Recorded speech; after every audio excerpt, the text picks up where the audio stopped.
Bueno, los saludo con gusto otra vez.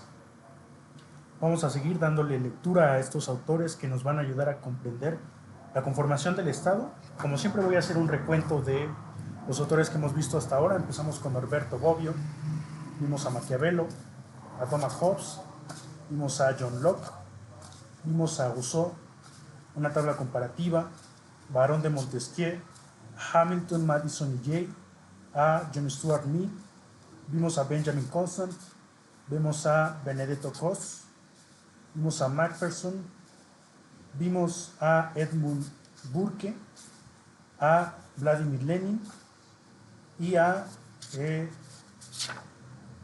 Engels. Son los autores que hemos visto hasta el momento.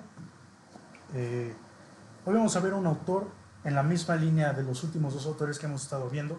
Vimos a Lenin, ¿no? sobre sus aportes a la comprensión del Estado en un sentido del respaldo hacia el socialismo. Lenin fue un promotor, un agente activo del socialismo. Vimos también a Engels en esa misma corriente de pensamiento. Y hoy vamos a ver a un personaje, un romano italiano, Umberto Cerroni, un destacado intelectual que también era, le decían el jurista del marxismo democrático. Es romano, nació en 1926, murió en 2007, o sea, es un autor contemporáneo del siglo XXI todavía. Fue uno de los teóricos más destacados del Partido Comunista Italiano. Un hombre de leyes, creía que el derecho y la ley eran fundamentales para construir el socialismo. Intentó humanizar el marxismo y alejarlo de la visión autoritaria de la URSS. Era capaz de leer y sintetizar 3 libros densos de teoría en una sola tarde mientras tomaba café expreso.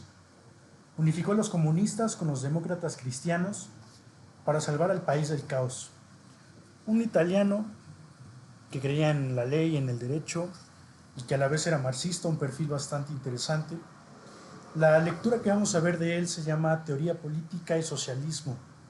Es muy puntual, es una visión que quería reconciliar al marxismo, al socialismo, porque Humberto era socialista, creía en este movimiento, en esta corriente de pensamiento, pero quería unificarla con la democracia. Saben que, como hemos venido viendo en los videos anteriores, la democracia es la parte del respaldo al liberalismo que ha estado, pues se puede entender como una dicotomía entre o con el socialismo, ¿no? Esta forma de entender una visión de la dicotomía entre comunismo, socialismo, que es la comunidad, y la parte del liberalismo, que es la parte de la concepción individual del ser humano. Entonces el primer punto nos habla del nexo entre la democracia y el socialismo. Dice que el socialismo no debe ser lo opuesto a la democracia, sino su culminación. La democracia liberal es incompleta porque solo da igualdad ante la ley, es decir, ante la formalidad, pero no en la vida diaria, en la sustancia.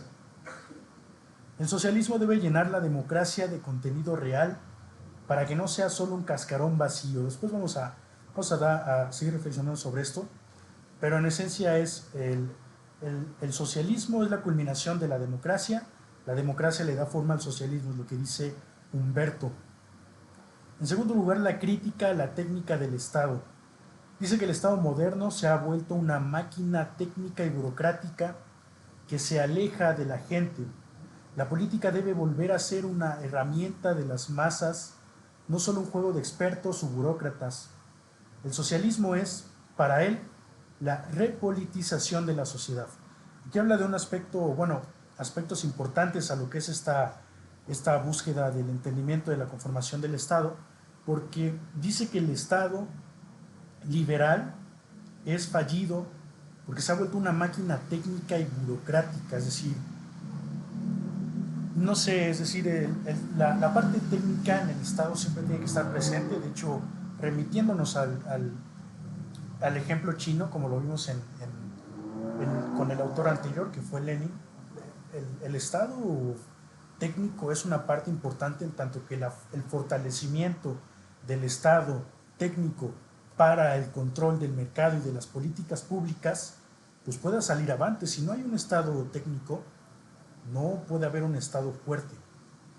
Y ya vimos que el comunismo, la aspiración del comunismo, es decir, la superación dialéctica del capitalismo, aspira a una sociedad en que las clases sociales se encuentren en armonía y no haya necesidad de un Estado opresor que los reprima y que los someta.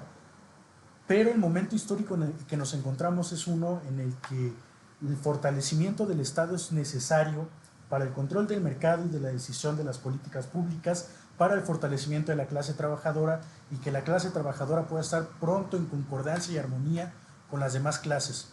Entonces, no sabría qué tan negativo, no diría que resulta negativo el aspecto técnico en el Estado, pero ciertamente la absoluta burocratización del Estado que se aleja de la gente es un aspecto que propio del liberalismo más que de cualquier otro sistema. Es decir, el liberalismo sí vuelve esta parte técnica pero alejada de la gente, y ni se diga ya de la corriente nueva del liberalismo, que es el neoliberalismo, que es todo o sea por la técnica, pero en pro del beneficio del mercado. Es decir, si algo está pasando en la conformación reciente del Estado en esta etapa histórica, es la búsqueda de instrumentalizar al mercado para los fines del Estado. Y lo que ha pasado en el Estado, en el gobierno, los gobiernos neoliberales, es la instrumentalización del Estado para los fines del mercado, es decir, es lo inverso. Entonces sí es un aspecto justamente de liberalismo, de esta parte contraria a lo que es el socialismo, pero sí es una parte que se aleja de la gente, por lo tanto no conviene. Y como dice Humberto, el socialismo es para él la repolitización de la sociedad. Entonces ahí encontramos un punto a favor que ve Humberto entre la reconciliación de la democracia y el socialismo. En tercer lugar, muy puntual, dice el sujeto político, las masas. A diferencia de los autores clásicos que se centraban en el individuo, los liberales, o en el soberano como Hobbes, Cerroni se enfoca en cómo las masas organizadas pueden transformar el Estado desde adentro, usando las instituciones democráticas para superarlas.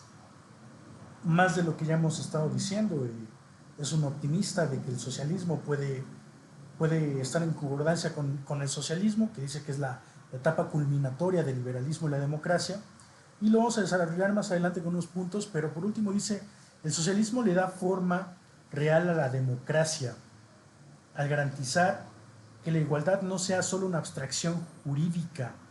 O sea, se dice que la premisa de la democracia es la igualdad de las personas ante la ley, que todos puedan votar y que su voto cuente igual para todos, que haya libertad de decisión, pero ciertamente es una que se queda en lo formal, en lo abstracto, porque ¿qué decisión tiene una persona de escasos recursos cuyo contexto material, social, histórico es de ruindad, de miseria, de pobreza? ¿Qué lección le dejas a esa persona que no tiene de otra más que a veces vender su voto con tal de recibir una despensa, un poco de dinero? Entonces se queda muy en lo formal, la libertad muy abstracta. Y dice que, en ese sentido, el socialismo, al eliminar los obstáculos económicos que impiden que el ciudadano común ejerza realmente sus derechos políticos, crea un efecto social sustancial. Es decir, él dice, al pasar el socialismo lo que tiene que pasar es, llegamos al comunismo. Pero en ese comunismo, pues las condiciones sociales serán favorables, las condiciones económicas serán favorables para las clases sociales, en ese supuesto de llegar al comunismo, por lo que la formalidad de la libertad pasa a ser una que puede valerse en los hechos, y por lo tanto estos valores de libertad, de justicia, de igualdad pasarían a ser algo real. Es algo así lo que trata de decir Humberto Cerroni.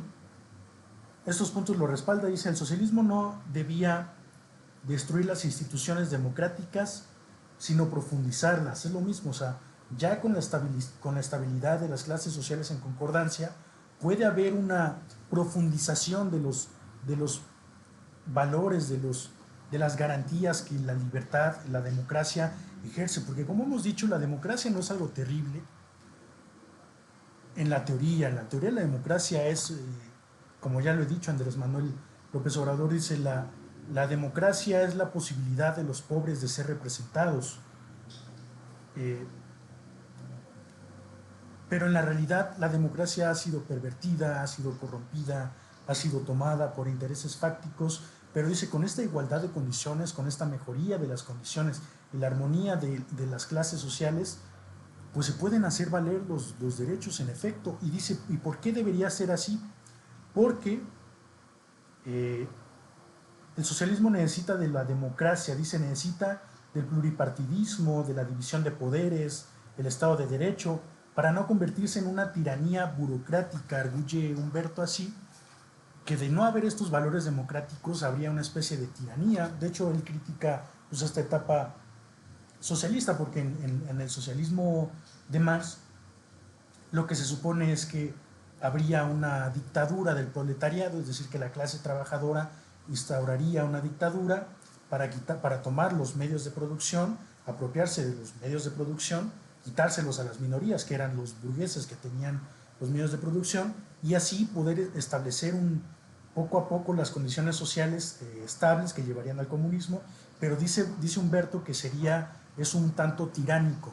Entonces, para no llegar a esos niveles de tiranía, hay que profundizar la democracia, dice Humberto, porque la democracia establece reglas básicas y esas reglas básicas llevan un carácter humano liberador, que es lo que se supone que busca la superación dialéctica del capitalismo, es decir, el comunismo, una sociedad en la que las clases sociales vivan en armonía, en concordancia, y no haya necesidad de un Estado. Entonces, bueno, aporta bastante Humberto a lo que es esta búsqueda de la comprensión de la conformación del Estado, nos amplía la comprensión de cómo es el Estado liberal, de cómo es el Estado socialista, de las garantías que debe haber en cada caso, de lo que falla cada uno, el caso del socialismo, la tiranía, el caso del liberalismo, que es una formalidad abstracta. Entonces, Humberto Cerroni, un marxista democrático, un perfil bastante interesante. Entonces, vamos a seguir dando lectura a estos autores, ya nos quedan cada vez menos. El siguiente pues, es un personaje interesante, un gordito, Ernst Renan. Francamente me quedó feo el dibujo, pero en la imagen tampoco era demasiado agraciado. Entonces, bueno, vamos a seguir dando lectura a estos autores y yo les agradezco mucho.